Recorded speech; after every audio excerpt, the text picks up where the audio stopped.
Shalom saudara yang dikasihi Tuhan, senang berjumpa dengan Anda hari ini. Dan tentunya semuanya kita dalam perlindungan, kekuatan, kesehatan yang datang daripada Tuhan kita Yesus Kristus. Hari ini saya berbicara tentang sebuah kehidupan, alive. Saudara, kehidupan ini penting sekali. Kenapa? Karena dengan sebuah kehidupan di dalam diri kita, itu yang menggerakkan setiap aktivitas kita. Dan tentunya kehidupan kita adalah kehidupan yang ada di dalam Kristus Yesus. Kehidupan di dalam Kristus Yesus itu punya arti, punya makna, bahkan punya sesuatu yang luar biasa yang bisa kita kerjakan untuk kemuliaan Tuhan. Saudara, saya punya sebuah ilustrasi, yaitu ada sebuah tali tali warna putih. Dan tali warna putih itu memiliki ujung di awal di sini, tetapi ujung di akhirnya itu tidak kelihatan. Dalam satu tali warna putih ini ada dua warna, yaitu warna merah dan warna putih dalam satu tali. Dan saudara dikasihi Tuhan, yang berwarna merah itu panjangnya bisa segini ukurannya, bisa segini, tapi ada batasnya. Mau panjang seberapapun panjangnya, yang warna merah itu punya batasannya. Saudara, yang saya mau sampaikan kepada saudara adalah bahwa tali yang warna merah ini itu adalah gambaran kehidupan kita di dunia ini. Dan tentunya kehidupan di dunia ini itu ada batasnya, ada expirednya, ada masa berlakunya. Dan setelah itu kita kembali pulang ke rumah Bapa di sorga. Yang saya mau sampaikan kepada saudara bahwa hari-hari ini ada begitu banyak orang lebih fokus kepada hal-hal yang bersifat duniawi. Ada banyak orang lebih fokus kepada kehidupan yang ada di dunia ini. Padahal kebenarannya adalah bahwa ada sebuah kehidupan setelah kematian. Dan banyak orang tidak pernah memikirkan tentang kehidupan setelah kematian. Itu sebabnya hari ini saya mau katakan kepada saudara bahwa kehidupan di dalam Kristus itu memberikan makna tersendiri dalam kehidupan kita. Seperti di dalam Efesus 2 ayat 1 sampai dengan 5, saya akan baca bagi saudara semuanya. Dikatakan begini, kamu dahulu yang sudah mati karena pelanggaran-pelanggaran dan dosa-dosamu, kamu hidup di dalamnya karena kamu mengikuti jalan dunia ini. Karena kamu mentaati penguasa kerajaan angkasa, yaitu roh yang sekarang sedang bekerja di antara orang-orang durhaka. Sebenarnya dahulu kami semua juga terhitung di antara mereka ketika kami hidup di dalam hawa nafsu daging dan menuruti keinginan daging dan pikiran kami yang jahat. Pada dasarnya kami adalah orang-orang yang harus dimurkai sama seperti mereka yang lain. Tetapi Allah yang kaya dengan rahmat dan oleh kasih-Nya yang besar yang dilimpahkannya kepada kita telah menghidupkan kita bersama-sama dengan Kristus, sekalipun kita telah mati oleh kesalahan-kesalahan kita. Oleh kasih karunia kamu diselamatkan. Perhatikan baik-baik, di dalam ayat yang pertama sampai dengan ayat yang ketiga itu tentang kehidupan di masa lampau, tentang kehidupan sebelum kita mengenal atau menerima Yesus sebagai Tuhan dan Juru Selamat.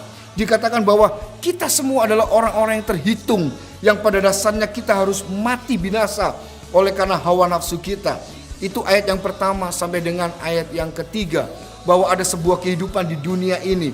Itu sebabnya kehidupan di dunia ini begitu carut marut. Ada hal-hal yang buruk yang terjadi di dunia ini dan kita ada di dalamnya. Beberapa mungkin di antara kita juga pernah terlibat di dalam carut marutnya dunia ini, tentang bagaimana pengaruh-pengaruh dunia yang buruk. Itulah keadaan kita. Jadi ayat 1 sampai dengan ayat 3 itu berbicara tentang kehidupan kita, berbicara tentang keadaan kita sebelum kita menerima anugerah Tuhan Yesus. Tetapi di dalam ayat yang keempat dan kelima, ini menjadi ayat yang begitu luar biasa. Kenapa? Karena kehidupan kita itu diubahkan. Kehidupan yang dulunya terikut dengan arus duniawi, kehidupan kita yang jahat, kehidupan kita yang penuh dengan hawa nafsu. Tetapi ayat 4 dan yang kelima itu adalah kehidupan yang berbeda. Kehidupan di dalam Kristus Yesus. Dikatakan bahwa tetapi Allah yang kaya dengan rahmat-Nya, oleh karena kasih-Nya yang besar yang dilimpahkannya kepada kita, telah menghidupkan kita bersama-sama dengan Kristus. Sekalipun kita telah mati oleh kesalahan-kesalahan kita, oleh kasih karunia, oleh anugerah, kamu diselamatkan.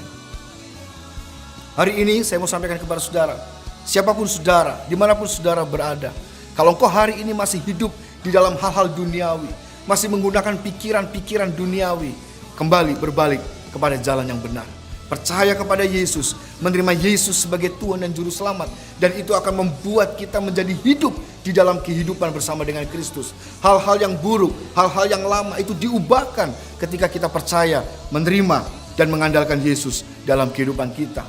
Roma 12 ayat yang kedua dikatakan, tetapi berubahlah oleh pembaruan akal budimu, supaya kamu tahu mana kehendak Allah yang baik, yang berkenan di hadapan Tuhan. Saudara, hari ini saya berdoa, saya mengajak Anda semuanya untuk mulai memikirkan kehidupan setelah kematian. Hari-hari ini tidak menentu, situasi dan kondisi tidak menentu. Tapi saya mau sampaikan kepada saudara bahwa di dalam Kristus ada kepastian. Di dalam Kristus ada berkat tersendiri. Di dalam Kristus ada kekuatan dan kemenangan. Sekali lagi saudara yang dikasihi Tuhan, saya berdoa dan saya mengajak Anda untuk saudara tetap mulai menggunakan pikiran-pikiran Kristus. Pikirkanlah perkara-perkara yang di atas, di mana Tuhan duduk di sana. Dan sekali lagi saudara yang dikasihi Tuhan, mulai kita mengerti, memahami arti kehidupan ini. Karena masih ada kehidupan setelah kematian. Hari ini siapapun saudara tetap berpegang teguh kepada janji Tuhan. Sebab janji Tuhan itu ya dan amin dalam kehidupan kita. Saya berdoa biarlah dimanapun saudara berada, hidup saudara semakin hari semakin di bawah Tuhan, dari satu kemuliaan kepada kemuliaan berikutnya. Sampai bertemu, Tuhan Yesus memberkati.